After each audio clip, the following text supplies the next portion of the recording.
La historia comienza con 4 amigos, 2 de ellos jugadores de la NFL, que buscando un respiro de los problemas cotidianos deciden salir a pescar.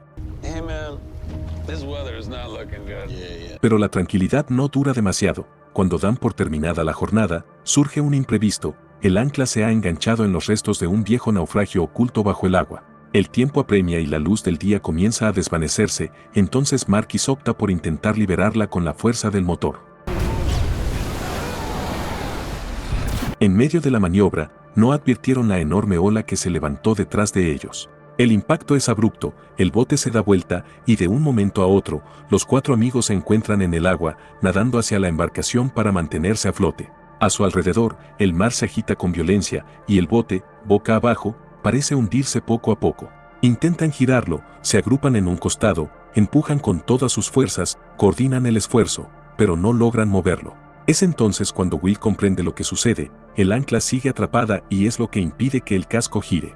La decisión es inmediata, deben cortarla. Marquis se sumerge para llevar la línea hacia la superficie y una vez allí, comienza a cortarla con la hélice. Finalmente, el bote se libera del naufragio, sin embargo, el alivio es incompleto, aunque ya no está sujeto al fondo del mar, la embarcación permanece boca abajo, inmóvil, mientras la tormenta continúa avanzando sobre ellos. Cuando finalmente se dan por vencidos y aceptan que no podrán dar vuelta a la embarcación, el instinto de supervivencia toma el control. Aferrados al casco invertido, hacen un rápido inventario de lo que aún podría servirles. En las hieleras hay comida y agua, y más importante todavía, los chalecos salvavidas. Esas provisiones representan una diferencia crucial entre resistir y ceder ante el mar. Antes de que alguien se sumerja, Marquis les advierte lo evidente pero inquietante: al abrir la escotilla donde están guardadas las cosas, el compartimento se inundará y el barco comenzará a hundirse más. La decisión no es sencilla, pero Corey rompe la duda con una certeza: el barco va a hundirse de todas formas.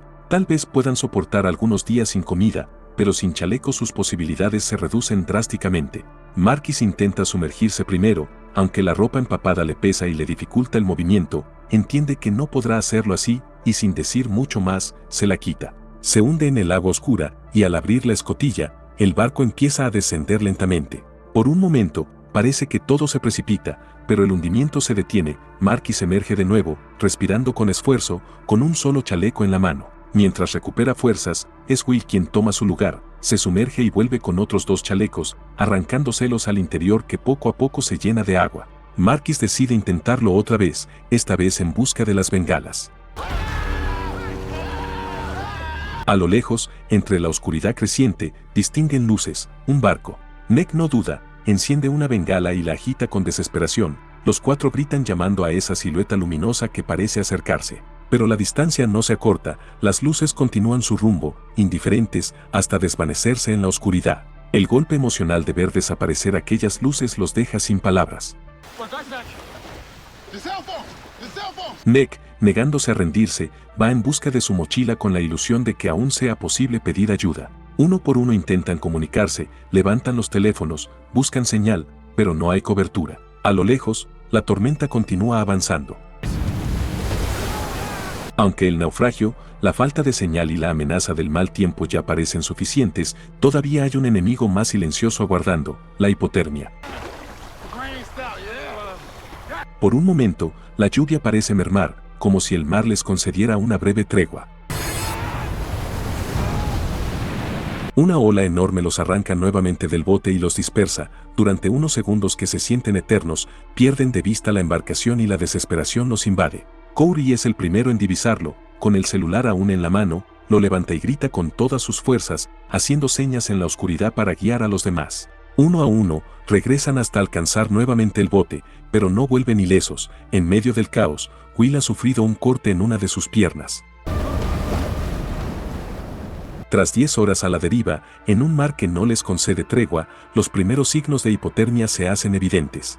El cansancio ya no es solo físico. Marquis, agotado, se recuesta sobre el casco invertido mientras Nick lo sostiene para evitar que resbale al agua. Empieza a desvariar, dice cosas inconexas, y Nick, alarmado, intenta mantenerlo enfocado, repitiéndole que van a lograrlo, que tiene que resistir por su hija Buda. El nombre no lo calma, al contrario, al escucharlo, Marquis entra en pánico, cree que ella está allí en peligro. Sus amigos logran sujetarlo y hablarle hasta que, al menos por un momento, vuelve a reconocer dónde está. Saben que necesitan darle calor, encienden otra bengala y lo rodean, intentando transmitirle algo de temperatura con sus propios cuerpos, pero no es suficiente. Marquis no mejora, la hipotermia termina por quebrarlo, y en un impulso, intenta lanzarse al agua. Los demás lo sujetan con todas sus fuerzas, forcejean sobre el casco inestable, pero el frío no se detiene. Corey comienza a sentir un calor intenso, engañoso, y pronto empieza a perder claridad, como antes lo hizo Marquis. Nick cae al agua. Will suelta a Corey y se aferra a la soga del chaleco de Marquis, intentando mantenerlo sobre el casco, pero el agarre cede y su amigo desaparece bajo la superficie. Nick se arroja al agua para buscarlo, pero sus esfuerzos son en vano. Marquis ya no está. Will, por su parte, vuelve hacia Corey, que también intenta lanzarse.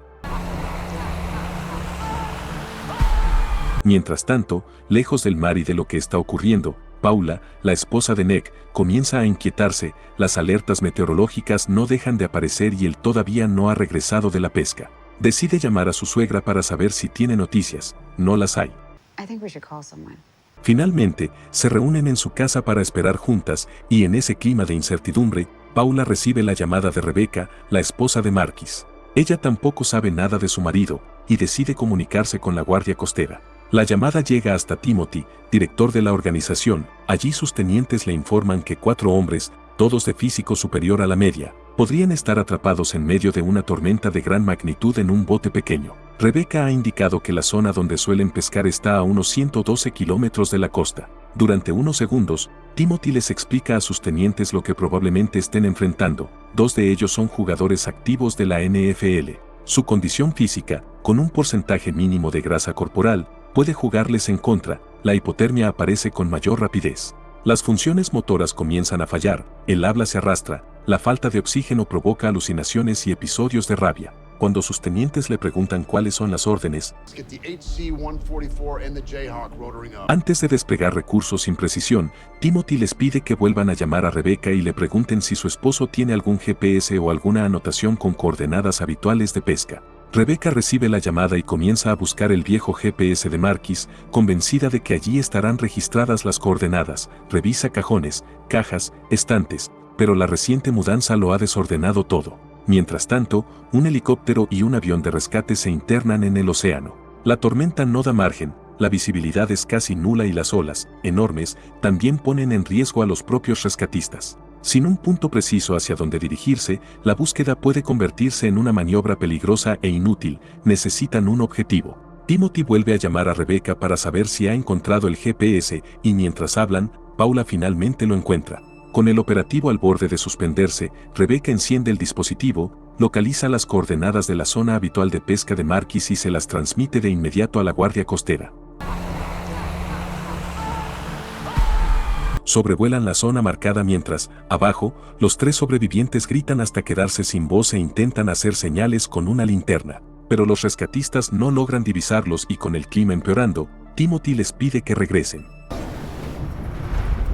Uno de los rescatistas cree haber distinguido una luz y pregunta si alguien más puede confirmarlo. Pero al chequear nuevamente la zona, probablemente fue un rayo reflejado en el agua y la búsqueda queda suspendida.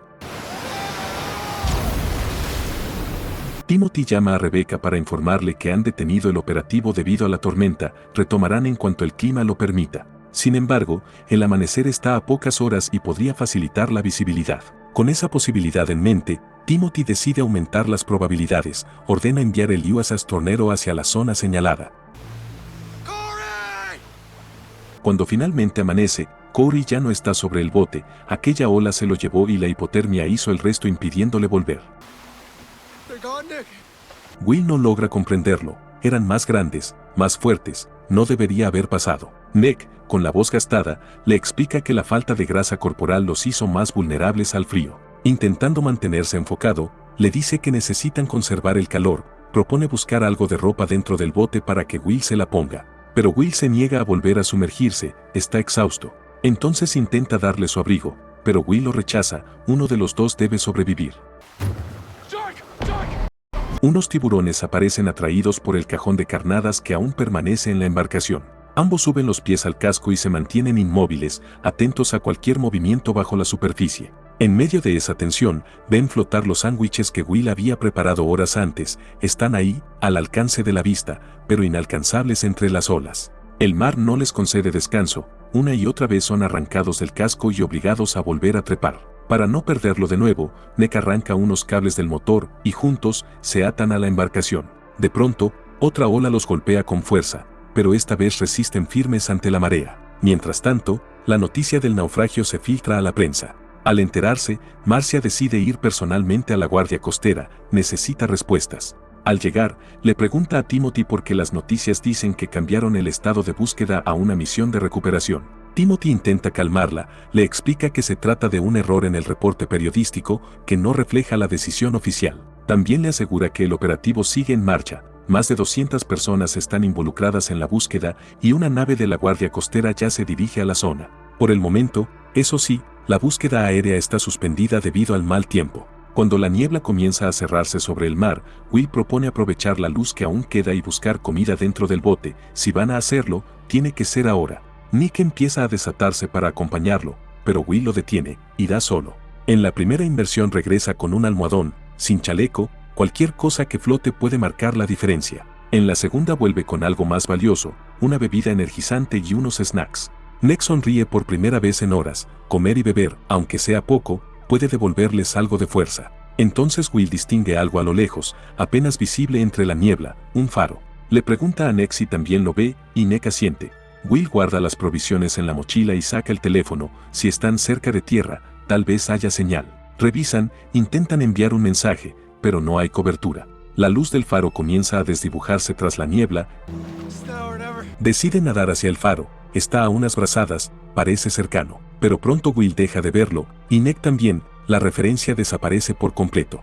Intentan regresar al bote, pero ya no saben en qué dirección quedó, nadan en círculos, cambian de rumbo, buscan alguna silueta conocida, y finalmente, Nick lo encuentra. Ayuda a Will a volver, y ya sobre el casco, le dice lo que ambos empiezan a comprender, fue una alucinación. Las horas siguen pasando, y Will comienza a sufrir los efectos de la hipotermia, desvaría y se recuesta, agotado. Nick intenta mantenerlo despierto, animarlo, recordarle que todavía pueden lograrlo.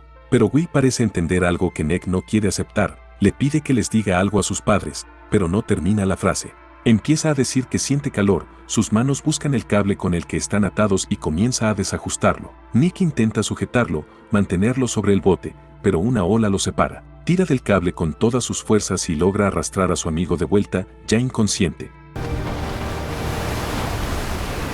Nick tira otra vez, pero esta vez no hay resistencia, el extremo está suelto. Will se aleja lentamente entre las olas, mientras Nick lo mira, sin poder alcanzarlo.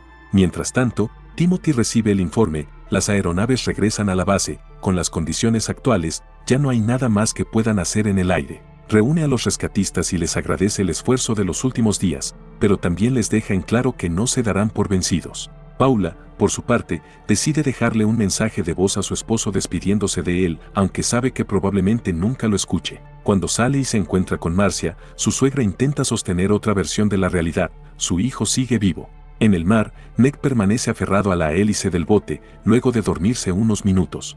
Despierta, y a lo lejos, distingue las luces de un barco, reúne las pocas fuerzas que le quedan y grita todo lo que puede. Pero, como antes, las luces se diluyen en el horizonte hasta desaparecer. De pronto comienza a sentir calor, el mismo calor engañoso que precedió la caída de sus amigos. Y en un breve instante de lucidez, se ajusta nuevamente el chaleco, asegura la mochila y se aferra con más firmeza, abrazado al salvavidas y a la esperanza de ser encontrado. Pero tiempo después, a 42 horas de haber naufragado, no hay aviones en el cielo, no hay señales de búsqueda. Nick, agotado, se desata del cable que lo mantiene unido al bote y se recuesta sobre el casco, vencido, como si finalmente aceptara el destino que el mar le impone. Finalmente, el USS Tornado logra divisarlo, contra todo pronóstico, Nick sigue con vida. El capitán del buque se comunica de inmediato con la Guardia Costera, que envía un helicóptero de rescate a la zona. Uno de los rescatistas se acerca, lo asegura y lo aparta del casco al que permaneció aferrado durante casi 2 días. Cuando confirman su identidad, Timothy toma el teléfono y llama a Marcia. El celular suena, ella lo mira antes de atender, como si necesitara un segundo más para prepararse. Del otro lado, escucha las palabras que estuvo esperando todo ese tiempo, su hijo sobrevivió. Marcia se abraza a Paula, festejando la noticia que contrasta inevitablemente con la otra escena. Rebecca, en silencio, abraza a su hija. La búsqueda de Marquis Cooper, Corey Smith y Bob Blakely se extendió durante varios días más, hasta que finalmente fue cancelada. Desde entonces, se asume que se perdieron en el mar.